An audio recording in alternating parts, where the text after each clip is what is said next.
الله عليكم ورحمة الله تعالى وبركاته صاحبي السود وهذا مقال كلو ونكسن مقال كان إن شاء الله تعالى وحرم إنهم كو إيجو دبعتها أي لا هاي دبر يشدا إن بدن حول بدن أو مهمة وأدربتي إن قبستي أيات دب إسكاليكتي سويت الأوز إن المركز عجسنت هاي إن المركز ديار وهين إن رشا يقوقا عصي إن حل كله أو ضمبات قبنيس حتى به أنت بدن دتك ويسميان إن أي هوله دبلتان أما يعجسان ومجره قف عن تاصل هين لكن وقتها شن وحياود أما شن عادة أو صابته دبري شذا إن شاء الله تعالى مقال كان أيام كبر ولاجي سكستة توضع نقول عصبتها وحنا هي مع العقال قراء يوتيوبر بحية تلوين يتسالوين كوسابسان وحبر الشذا إيه هرمون إنت النفط الدواء عادة كوبات صابته دبري شذا وحنا نقنيسا رادينتا لما يسترنان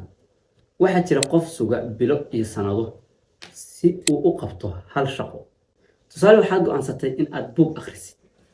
dabeetana haddana waxa ku soo baxay su'aalo dhowr ah oo ah mala jooga horta xilligii aad buug akhrin lahayd haddana buug nuucay ayaad akhrinaysaa haddana su'aalo kale waxa ku soo baxaya oo ah haddii aad buug soo gadatid xagee ku akhrinaysaa ka hor intaad buug soo gadan soo ma habboon inaad soo gadatid miis iyo kursi aad wax ku akhrisid si aad ونقطة قف هذا سفي عن وحو آخرين مركب حرة هنا دميسترنا بصراحة واحد كمذا قف أيا إن بدن شقويك كتجا أو حليه هي شغلة معها أنا الشغلة دي يجوها بونيد صوت واحد سوقها هي إن أنا هلو شغل نوع عسل دميسترنا بالي مركب إن بدن مركب حوله هنا واحد دب ودقة إن أنا رادينا دميسترنا مركب حلاها كم مشغول دميسترنا دي أدلة هي عادة نوع عسل إن رادي سيدنا وحول بقول كي بقول نقدان وإن أتسكبت الشاب أو وحول بابا sida ay yihiin waa inaad ku aqbasho caadada labaad ee sababta dib u dhigashada waxay noqonaysaa waxa loo yaqaan qaab fudud ma doonahay in shaqada noocaas aan qabto ma doonahay in aan akhriyo buugga intaas oo page ah sababta waxa jira qaab fudud oo shaqada loo qaban karo waxaan raadinayaa habka sahlan habka ay dadku u qabtaan shaqadaas sida loo qabto waxaan raadinayaa hab kale oo ka sahlan in aan helo dad kale caadada noocan ah in badan ay iska riixan oo dib iskaga dhigaan howlo aad iyo aad noloshooda muhiim u ah iyaga oo raadinaya howlahaas muhiimka ah hab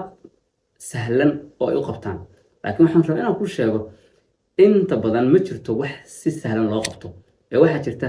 wax si xirfadaysan loo qabto wax didaal loo muujiyo wax walbaan waxay ka doonayaan in aad caqligooda iyo kartidooda iyo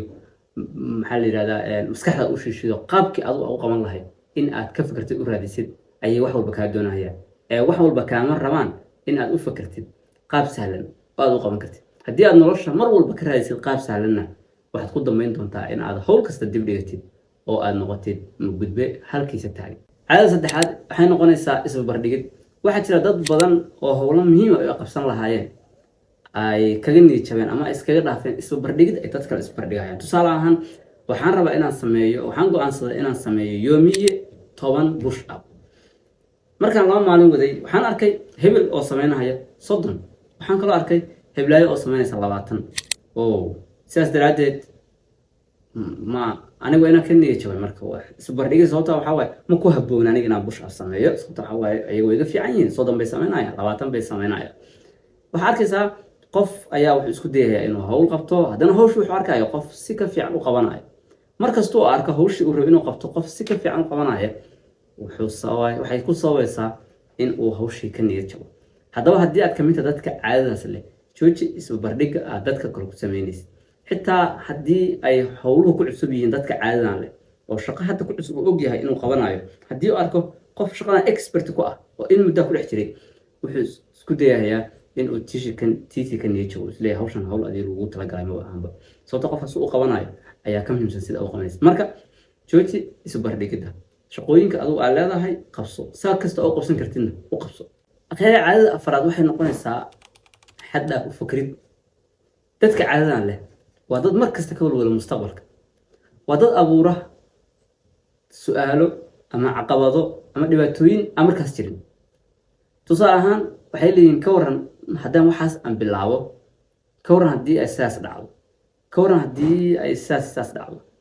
haddii aan youtube furto ka waran haddii saaxiibada igu qoslaan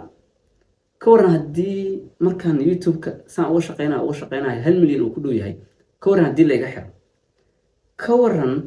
haddii ay sidaas iyo sidaas dhacdo, ka waran haddii ay sidaas iyo sidaas dhacdo. waa wax aan soo dhammaanayn. dad badan ayaa caadada noocaas leh oo mar kasta waxay ka walwalaan mustaqbalka, waxayna abuuraan waxyaabo aan meesha oolin. xataa hadday isku dayayaan in ay kooris yar bartaan,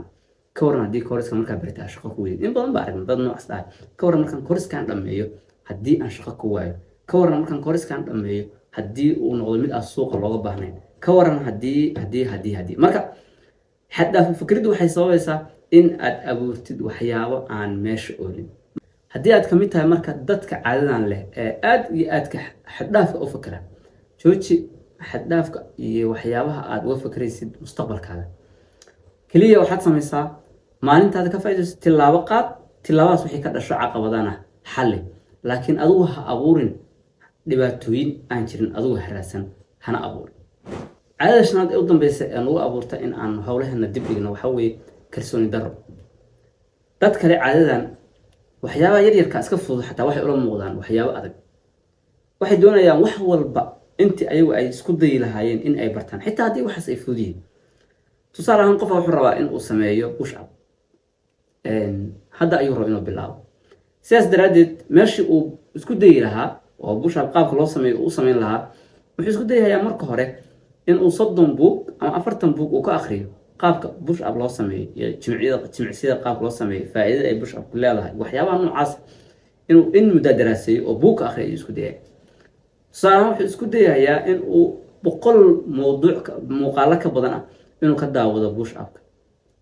waa wax yar iska sahlan. haddii marka adiga aan su'aal ku weydiiyo yaa fiican, qofka hadirtaan push up intuu bilaabo yoomiya sameeya 7 xabo 5 xabo 6 xabo